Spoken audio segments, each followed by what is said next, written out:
Salut, c'est William et aujourd'hui je vais vous montrer comment faire des scones à la myrtille. Alors oui, c'est encore une recette à base de fruits, mais ne vous inquiétez pas, dès la semaine prochaine, je vous prépare une recette super calorique, pleine de chocolat et vraiment délicieuse. Donc une recette fruitée, c'est toujours bien pour contrebalancer dans la vie. Les scones sont parfaits pour le petit déjeuner, comme le brunch, comme le midi, comme le soir et comme n'importe quel moment dans la journée. Ils sont encore meilleurs servis tièdes. En tout cas, c'est parti pour la recette. Vous allez voir, elle est super facile à faire. Alors une fois de plus, on va travailler avec une partie ingrédients liquides et une partie ingrédients secs. Et pour celle-ci, je vais commencer par mélanger donc de la farine normale avec du sucre blanc. Ensuite, j'ai ajouté pas mal de levure chimique pour avoir des scones bien épais, de la cannelle moulue et une grosse pincée de sel pour contrebalancer cet aspect assez sucré des scones. J'ajoute de l'extrait naturel de vanille et je mélange le tout avec un fouet.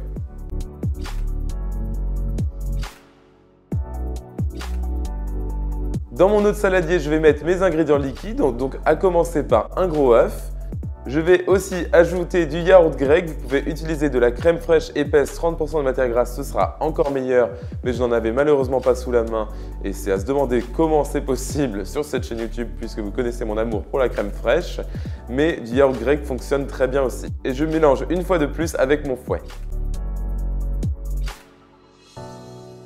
Évidemment, il nous faut une partie matière grasse dans ces scones et ce ne sera clairement pas le yaourt grec puisqu'on va rajouter du beurre. Ici, j'ai une plaque de beurre congelée que je vais découper au couteau finement. Ça va nous faire vraiment des tout petits morceaux de beurre. Vous pouvez aussi râper votre beurre, ce sera tout aussi bien. Le plus important est d'avoir vraiment des petits morceaux de beurre qui restent en forme. Donc c'est pour ça que je les congelés car ils vont fondre à la cuisson et grandir avec les scones en cuisant et ça va être merveilleux. Donc hachez votre beurre avec votre couteau et ensuite vous allez l'ajouter à la farine et mélanger le tout avec vos mains. Voilà, donc une fois que le beurre est bien mélangé à la farine et que vous avez toujours des petits morceaux de beurre, vraiment c'est très important dans votre préparation, vous pouvez maintenant ajouter les ingrédients liquides et mélanger une dernière fois avec la maryse. Comme vous pouvez voir, je commence à pétrir la pâte avec mes mains dans le bol et ensuite sur un plan de travail fariné. Elle va être très collante, donc surtout mettez bien de la farine sur vos mains sans en mettre trop non plus pour ne pas alourdir la préparation.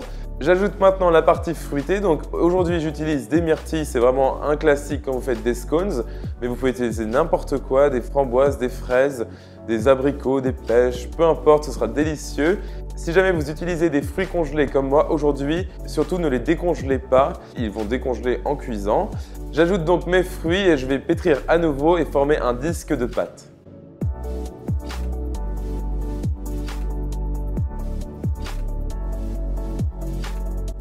Voilà, donc une fois que vous avez bien étalé votre pâte sur un petit peu de papier sulfurisé préalablement recouvert d'un petit peu de farine, vous allez ajouter de l'egg wash, donc c'est un mélange de œuf et d'eau, sur le dessus de votre pâte à scones, tout simplement pour qu'il soit bien brillant et bien doré au four et pour que le sucre qu'on va rajouter par-dessus puisse s'accrocher, puisque maintenant, comme vous pouvez voir, je vais rajouter du sucre de type vergeoise blonde. Peu importe pour le type de sucre, mais je préfère la vergeoise qui a un petit goût de caramel et je vais étaler le tout sur la surface de mes scones.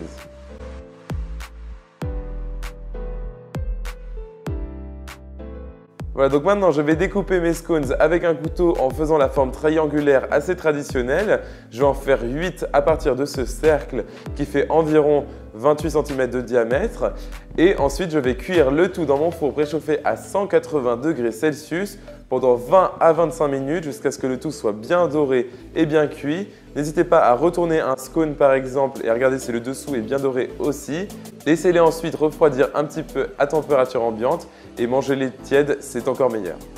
Vous pouvez ajouter un petit peu de glaçage sur vos scones une fois qu'ils ont refroidi en mélangeant du sucre glace avec de l'eau. C'est clairement pas nécessaire puisqu'ils sont déjà magnifiques, mais ça apporte une petite touche sucrée qui est vraiment sympathique. Alors, j'ai ici un magnifique scone. Comme vous pouvez voir, il n'a pas de glaçage sur le dessus, mais peu importe, c'est franchement magnifique quoi qu'il en soit.